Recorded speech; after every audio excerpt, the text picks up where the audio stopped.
Hey everyone, hope you guys are doing well. I have not uploaded a video since last October, so it's been 7 or 8 months. It's the middle of May right now. Both my brother and I got our second vaccination already about a month ago, so we're ready. We're gonna start traveling together again. We're gonna do some road trips. We're gonna fly around. The first trip we're gonna record is gonna be Mount Elbert. So we're going to Mount Elbert out in Colorado, the tallest mountain in Colorado, 14,400 feet above sea level. Although it is May, last week Mount Elbert dropped to 5 degrees Fahrenheit. It's quite cold out there. I'm packing right now. I'm gonna go over some of the gears we're carrying. I got my regular fall hiking backpack, 70 liters. My brother has the same. He has to bring it over tomorrow. That just carries the tent, sleeping bag, all of our essential gears.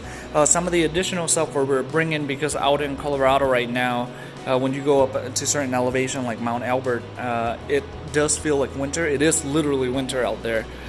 We do have snowshoes in case it rains, and then in case it snows. And then right here I got cleats. I got metal spikes to put on my winter boots. So how the metal spike works is we just put this, we wrap it on top of that on the outside, and these will actually penetrate through whether it's ice or just slush.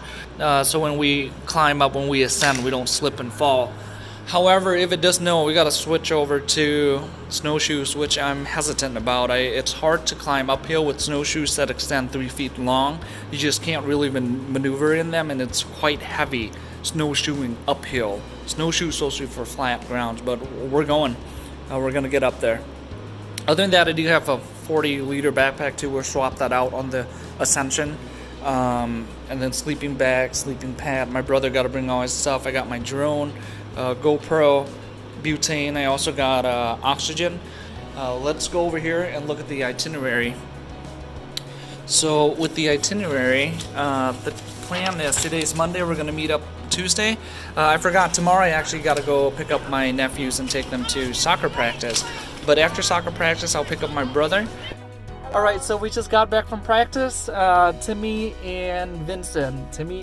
They just got back from soccer practice. Uncle Viet's going to take them this summer. Did you guys have fun? Yeah, lots of fun. So I won't be able to take you guys Thursday. Your dad will take you, but then I'll be back next week.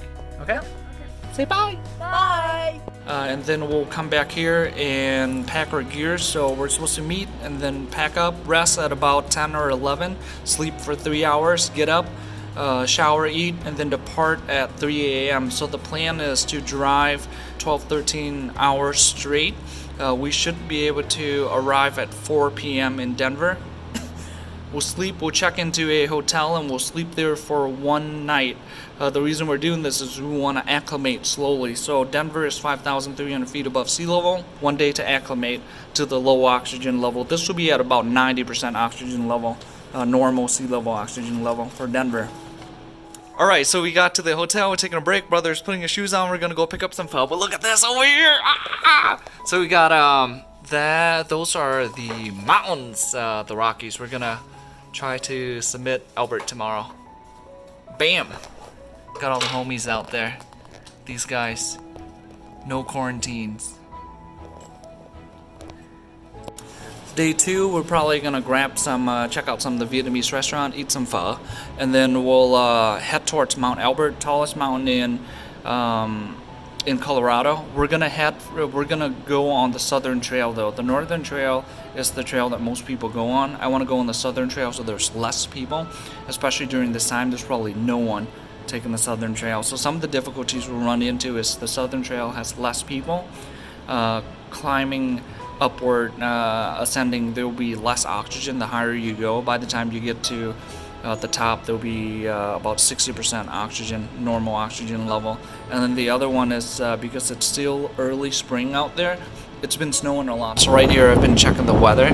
As you can see, so in Fahrenheit, we're seeing up at the peak, right? So that's the peak, that's where we're camping, 11,500. But at the peak, it gets as low as 10 degrees right here on the day that we're hiking, 10, 15, 14, so it gets pretty cold. So the thing about this is when it gets cold, you gotta hike at a certain speed to keep warm, but the faster you move, the more you use up oxygen. So there's a tricky balance between that. So We'll layer up, we'll try to take it slow, we'll try to pace because we know there's less oxygen, we don't want to get dizzy, we do want to reach the top. Alright, so I got a couple of maps here. This first map is a trail that I mapped out using Starva. So this is where we're gonna park, and then we'll probably hike into here, sleep for one day at 11,000 feet above sea level to acclimate, and then we're gonna move back out, drop our gears in the very early morning the next day, and then we're gonna head up. We'll start ascending, right? And then this one is just the elevation level. We can see how high we're escalating up. Finally, this map is a flat. I got 3 maps here, so tops down. This one is just a satellite shot. This one is an elevation. From tops down, we can see the different colors represent different elevation up here. And finally, I do have this map, the same map. So 3 of them, it's the same, but this one, what this one is a flat map. So anything that's colored green, that means that the surface is completely flat. The plan is to hike and then pick out one of these flat areas and then camp there for one day.